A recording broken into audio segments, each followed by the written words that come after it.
Hello,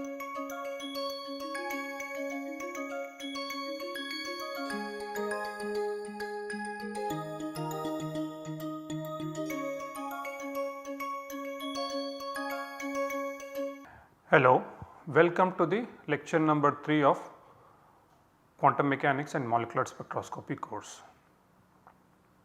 Before we get on with this lecture, I would like to have a quick recap of what we have done in the previous lecture. In the previous lecture, we found that h of psi of x comma t is equal to I h bar d by dt of psi of x comma t. This is the Schrodinger equation. However, when the potential is independent of time,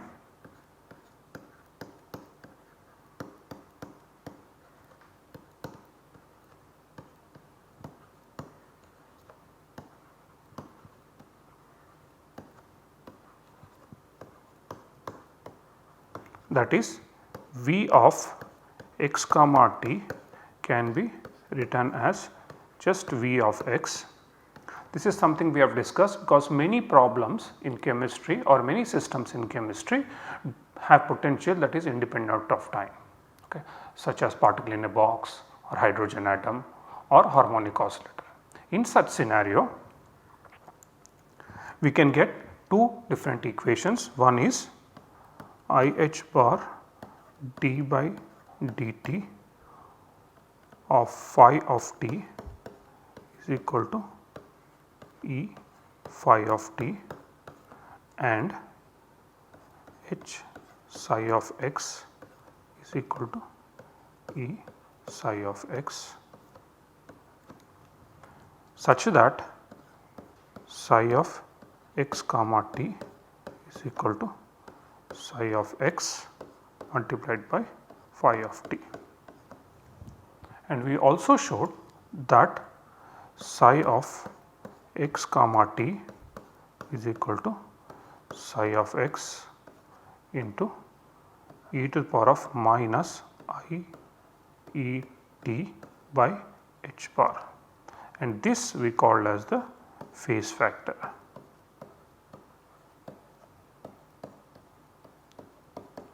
Further, we also said psi of x comma t represents a stationary state because modulus of psi of x t square is equal to just psi of x square.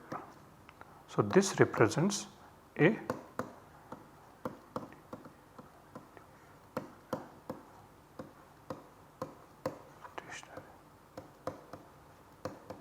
stationary state. Apart from that, we also define some integrals.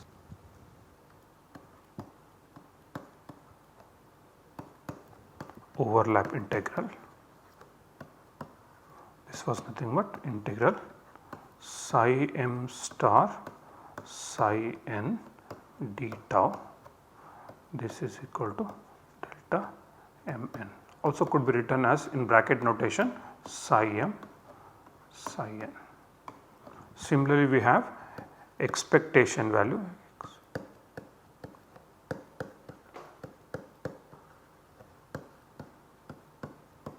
this is nothing but integral psi m star operator a psi n d tau. Expectation value is always with respect to an operator, psi m a psi n. Similarly, we had defined something called action integral.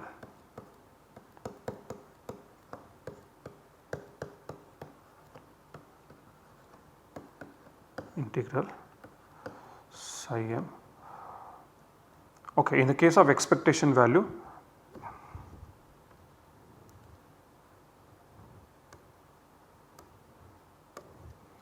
this is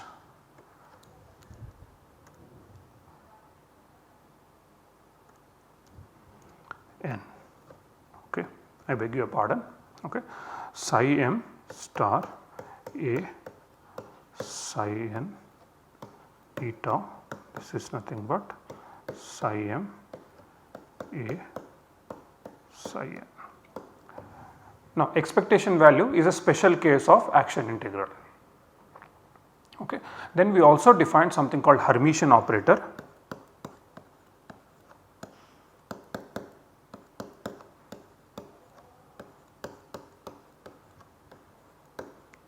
And if an operator A is Hermitian, then average value of A should be equal to average value of A transpose star. Okay. In terms of integral, one can write it as psi m A psi n equals to psi n A psi m star. Okay. There is one important thing that is about Hermitian operator is called turnover rule.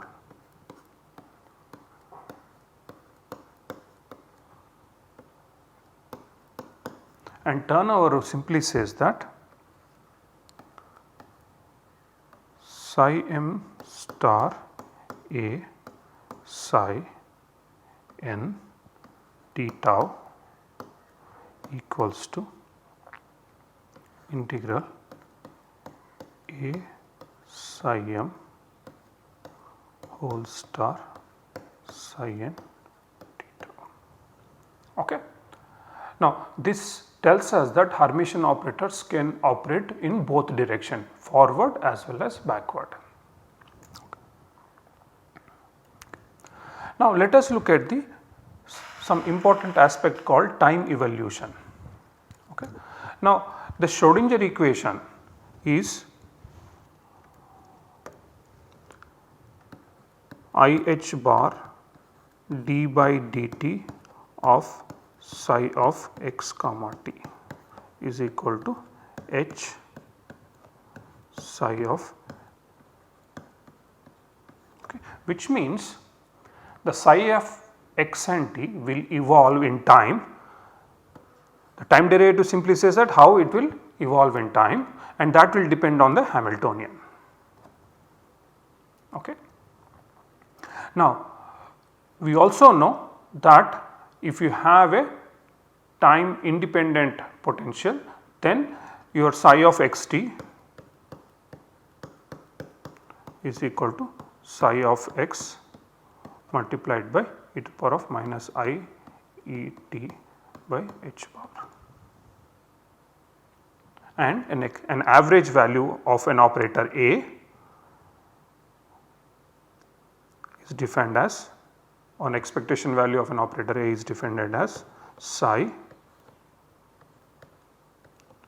A psi. This is nothing but psi of x A psi of x. You can see that if I take this integral, this will be integral psi star of x A psi of x d tau. So this is nothing but, okay, psi of x. I can always multiply by e to the power of plus I e t by h bar A and psi of x multiplied by e to the power of minus I e t by h bar theta, because when I multiply this and this, okay, then of course I am multiplying by e to the power of 0, that is equal to 1. Okay. So this is nothing but integral psi of x comma t A psi of x comma t d tau, which is equal to psi A psi. Okay.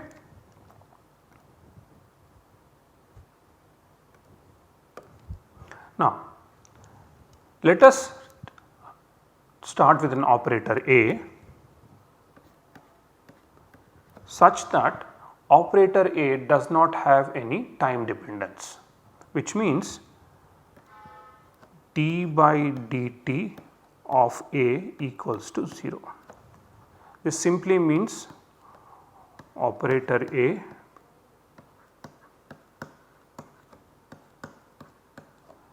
has no time dependence.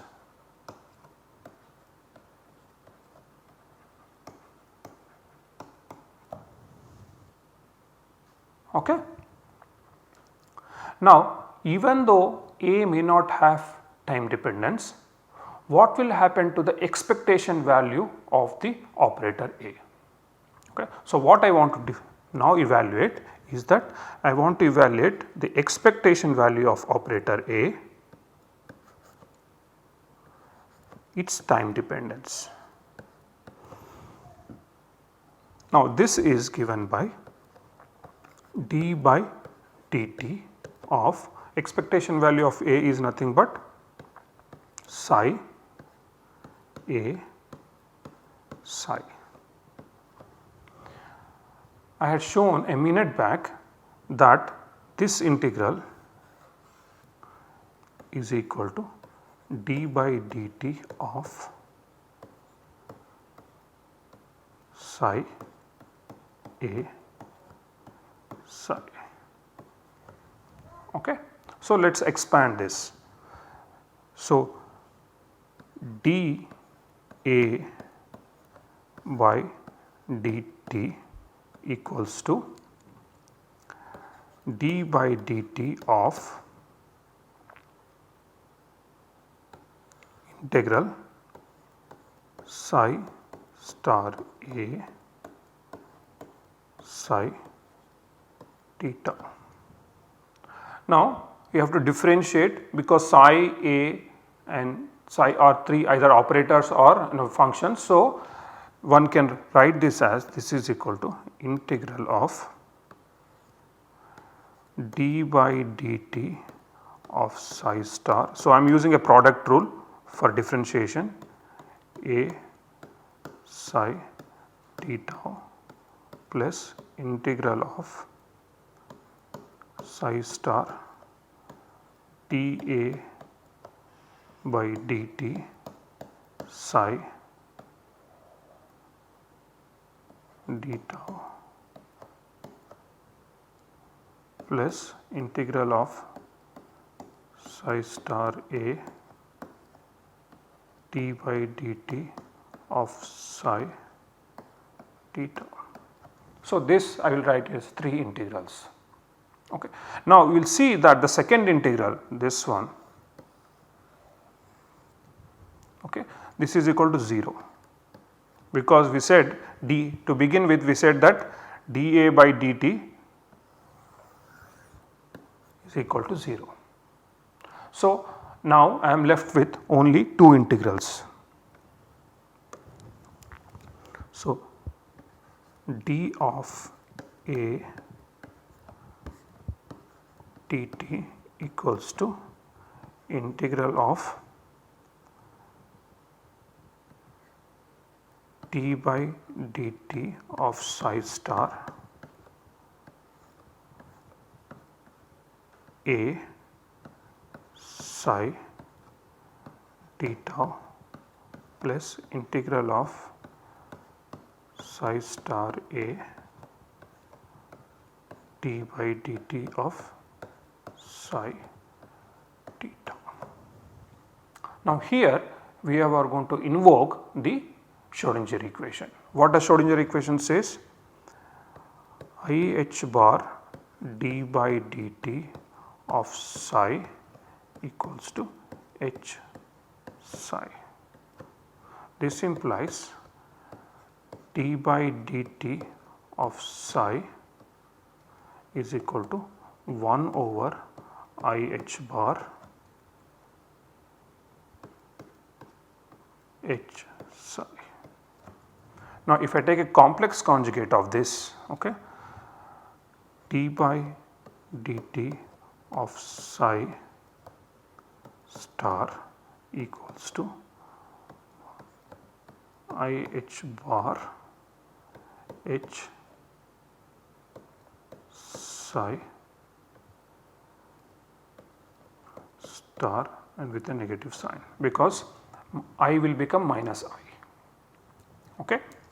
Now I am going to plug in. So I am going to plug in d psi by dt here and d by dt of psi star here.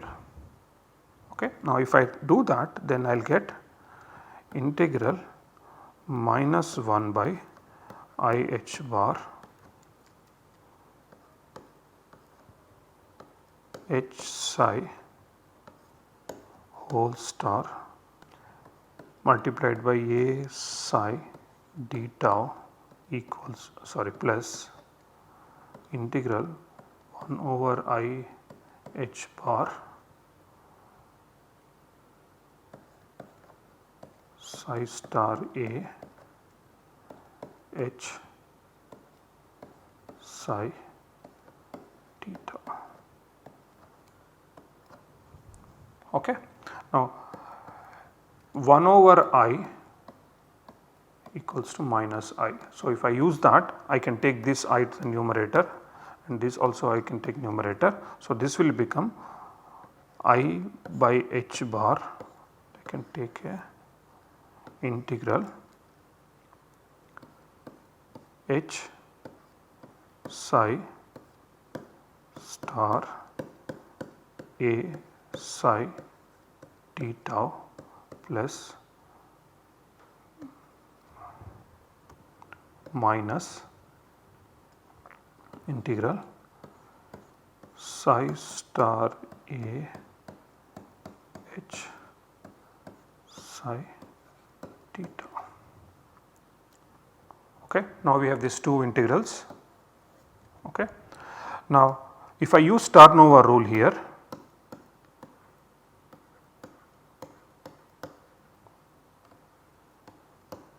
it says integral a psi star whole star psi m psi n equals to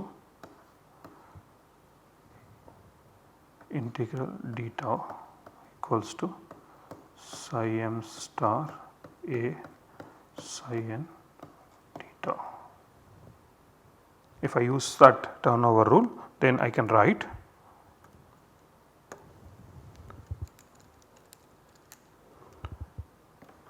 d,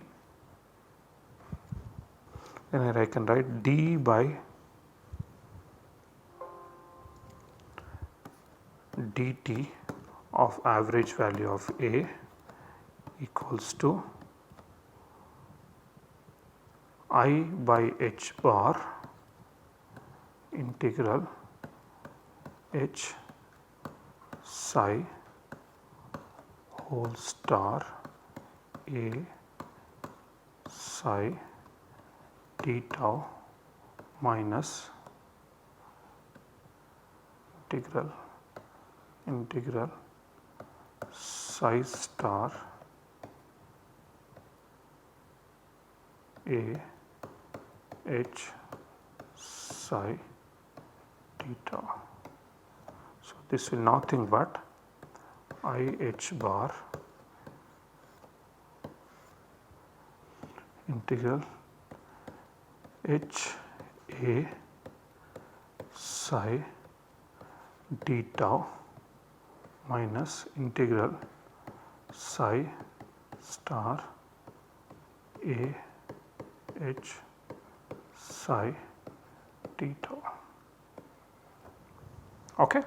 So this is nothing but this is equal to, I can think of it like this, okay, I by h bar. Now this is nothing but integral, so psi h a psi minus psi AH psi. Okay. This integral I have written like this and this integral I have written like this in terms of bracket notation. So, there is an HA operator that is going to integrate over psi star psi. So, HA operator integrating over psi star psi, similarly AH operator integrating over psi star psi. Okay. This is equal to IH bar. Now, these are two different integrals which I can combine into one integral, that is nothing but psi HA minus AH psi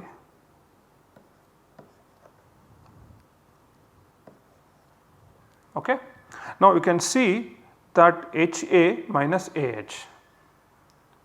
Now, I have two operators. Okay. Let us say you have an operator A and operator B. Then we can define what is known as a commutator.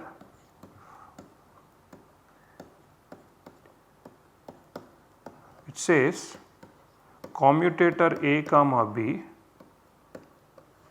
is equal to A B operator minus B A operator. Okay. Of course, there is one thing that I want to tell you is that commutators have to be evaluated with respect to some function. Okay.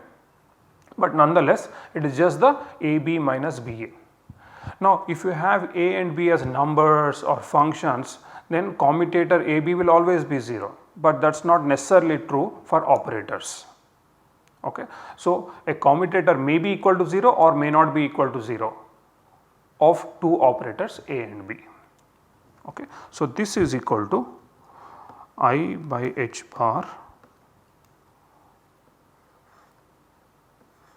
psi commutator H comma A psi. Okay. This is one of the very interesting results in quantum mechanics and is very useful for spectroscopy. Okay. Now, I am going to rewrite that equation once more. T A by dt is equal to I by H bar average value of psi H comma A commutator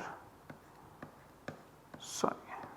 So, this is in short can be written as I by H bar average value of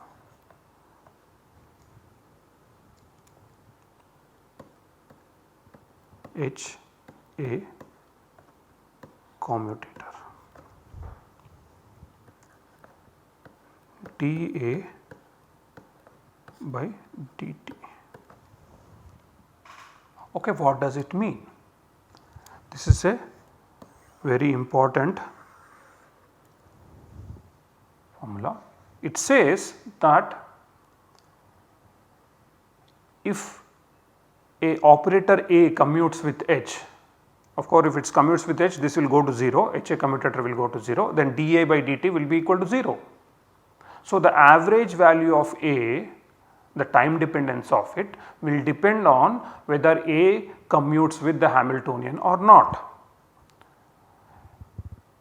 If operator A commutes with the Hamiltonian, then its average value or expectation value does not have any time dependence. But if operator A does not commute with Hamiltonian, then its average value will have some time dependence. Okay.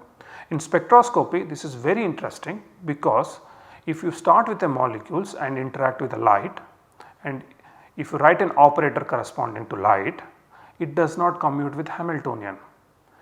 If it does not commute with Hamiltonian, its expectation value will show time dependence. That means, for example, you start with a hydrogen atom and you apply this operator A corresponding to the light, interaction of light. then what happens is that the average value will change with time because it has time dependence.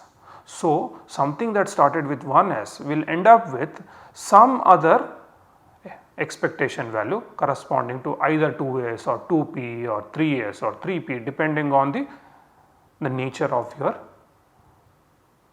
operator. So, it is very important that a state will move. So, this means that the state will move to a different value. You can move a state or an initial state from one expectation value to different expectation value only if you apply an operator that does not commute with the Hamiltonian.